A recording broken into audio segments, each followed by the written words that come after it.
Hi friends, எல்லோரும் எப்படி இருக்கீங்க? இன்றைக்கி ஒரு சூப்பரான டிஷ் தாங்க பார்க்க போகிறீங்க. அலுப்பு சலுப்பே இல்லாமல் சட்டுன்னு செய்யக்கூடிய சூப்பரான ஒரு சாலட் தாங்க. பீட்ரூட்டை வச்சு சூப்பராக ஒரு பீட்ரூட் சாலட் எப்படி பண்ணுறதுன்னு தான் பார்க்க போகிறோம். பீட்ரூட்டில் ஏகப்பட்ட ஹெல்த் பெனிஃபிட்ஸ் இருக்குதுன்னு உங்களுக்கே தெரியும். பீட்ரூட்டே சாப்பிடாதவங்களுக்கு இந்த மாதிரி டிஃப்ரெண்ட்டாக செஞ்சு கொடுத்தீங்கன்னா கண்டிப்பாக பீட்ரூட் பிடிக்க ஆரம்பிச்சிடுங்க. நான் இன்றைக்கி ஒரு பீட்ரூட் வச்சு தான் உங்களுக்கு செஞ்சு காட்ட போகிறேன். ஃபஸ்ட்டு இதில் தோலை உரிச்சிட்டு பீட்ரூட்டை நான் துருவி எடுத்துக்கிட்டேன் ஃப்ரெண்ட்ஸ். பாருங்கள், நல்லா துருவி எடுத்துக்கிட்டேன். இப்போ துருவுறதுல பார்த்திங்கன்னா அந்த 2 ஹோல்ஸ் இருக்கும். ஒன்று வந்து பெருசாக இருக்கும், இன்னொன்று குட்டியாக இருக்கும். அந்த குட்டியாக இருக்கிறதுல வந்து துருவி எடுத்துக்கோங்க. ஏன்னா சின்ன சின்னதாக இருந்துச்சுன்னா டேஸ்ட்டு இதுக்கு நல்லாயிருக்கும் இந்த சாலடுக்கு. அதுக்காண்டி பாருங்கள், நான் எல்லாமே துருவி எடுத்துக்கிட்டேன். ஃபஸ்ட்டு இதை வந்து நம்ம வேக வைக்கணும். இதில் இன்னொரு மெத்தட் இருக்குது. அப்படியே பீட்ரூட்டை வந்து தோலோடையே இட்லி பாத்திரத்தில் வேக வச்சுட்டு அப்புறம் துருவிக்கலாம். இல்லைனா இந்த மாதிரி துருவிட்டு அதுக்கப்புறம் கூட நீங்கள் பீட்ரூட்டை வேக வச்சுக்கலாம். நான் துருவிட்டு தான் பீட்ரூட்டை வேக வச்சுக்க போகிறேன். இப்போது ஒரு வாணலில் துருவின பீட்ரூட்டை அப்படியே ஆட் பண்ணிக்கலாம்.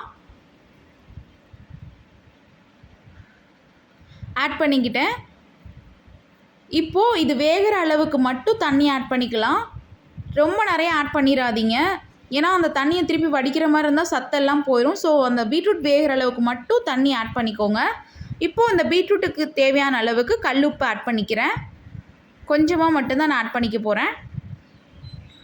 பாருங்கள், இதை அப்படியே நான் அந்த பீட்ரூட்டோட ஆட் பண்ணிக்கிறேன்.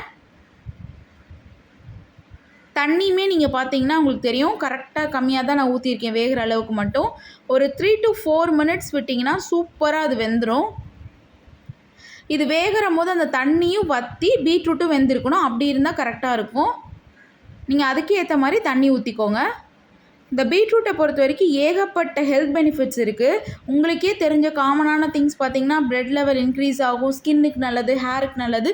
இன்னொரு ஸ்பெஷல் திங் பார்த்திங்கன்னா இந்த தூக்க வரலிங்கிறாங்க பார்த்தீங்களா, அவங்கள மாதிரி பீப்புளுக்கு கண்டிப்பாக அடிக்கடி பீட்ரூட் செஞ்சு கொடுங்க. டக்குன்னு தூங்கிடுவாங்க. இப்போ கண்ணை மூணாலும் தூக்க வரலின்னு ரொம்ப நேரம் முழிச்சிட்டே இருப்பாங்க. அப்படி இருக்கவங்களுக்கு இந்த மாதிரி பீட்ரூட் அடிக்கடி செஞ்சு கொடுத்திங்கன்னா டக்குன்னு அவங்க தூங்கிடுவாங்க. ஸோ அதே மாதிரி நியூ பிளட் செல்ஸ் இன்க்ரீஸ் ஆக நல்லாவே ஹெல்ப் பண்ணும். கண்டிப்பாக அடிக்கடி இதை சாப்பிடுங்க எல்லாருமே. பாருங்கள், நல்லா இது என்னோடய பீட்ரூட் வெந்துட்டுருக்கு. கரெக்டாக ஒரு 4 minutes விட்டிங்கன்னா நல்லா வெந்துடும்.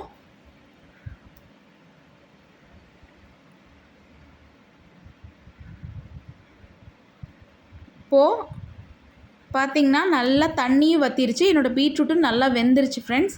இப்போ இதை அப்படியே மாற்றிக்கலாம். இதுக்கு மேலேயே நான் கிண்டிகிட்டு இருந்தால் அடி பிடிச்சிரும். ஸோ அதை அப்படியே ஒரு பவுலில் மாற்றிக்க போகிறேன். பாருங்கள், சுட சுட இருக்குது. அதனால தான் அந்த ஆவி பறக்கிற மாதிரி வருது.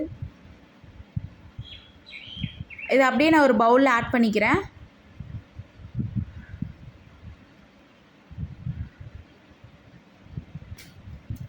பாருங்கள், இதுக்கு தேவையான அளவுக்கு நான் கேர்ட் ஆட் பண்ணிக்க போகிறேன் ஃப்ரெண்ட்ஸ். கரெக்டாக நான் வந்து ஒரு 6 ஸ்பூன் அளவுக்கு தயிர் ஆட் பண்ணிக்கிட்டேன். இந்த பீட்ரூட்டுக்கான அளவு இது. நீங்கள் எவ்வளோ எடுக்கிறீங்களோ அந்த அளவுக்கு தயிர் ஆட் பண்ணிக்கோங்க. இப்போது தயிருக்கு தேவையான அளவுக்கு உப்பு ஆட் பண்ணிக்கிறேன், தூள் உப்பு. இப்போது இது ரெண்டையுமே தயிரையும் பீட்ரூட்டையும் நல்லா மிக்ஸ் பண்ணிக்கலாம்.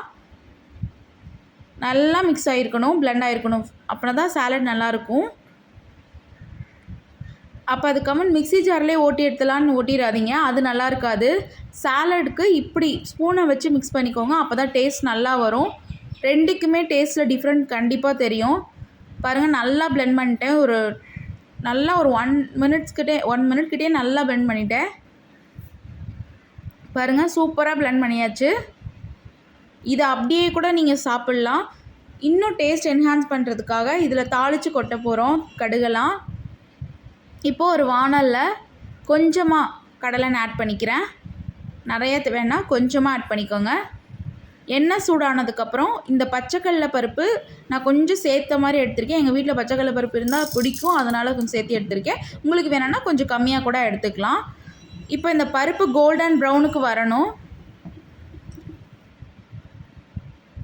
ஏன்னா ஃபஸ்ட்டே கடுகு சீரகம்லாம் நீங்கள் போட்டுட்டிங்கன்னா அது பொரிஞ்சிரும். போக போக போக ரொம்ப பொரிஞ்சிரும். அதனால் ஃபஸ்ட்டு பச்சைக்கடலை பருப்பு போட்டு கோல்டன் ப்ரௌனுக்கு வந்ததுக்கப்புறம் 1/4 ஸ்பூன் கடுகு, 1/4 ஸ்பூன் சீரகம், பாருங்கள், 1/4 ஸ்பூனில் சீரகம் ஆட் பண்ணிட்டேன். கொஞ்சமாக சீரகத்துக்கு அப்புறம் கருவேப்பிலை ஆட் பண்ணி பொரிஞ்சதுக்கப்புறம் ஆஃப் பண்ணிக்கலாம். இப்போ தாளிச்சதை அப்படியே இந்த பீட்ரூட்டோடு ஆட் பண்ணிக்கலாம் ஃப்ரெண்ட்ஸ். பாருங்கள், எல்லாமே நான் ஆட் பண்ணிக்கிறேன். பாருங்கள்,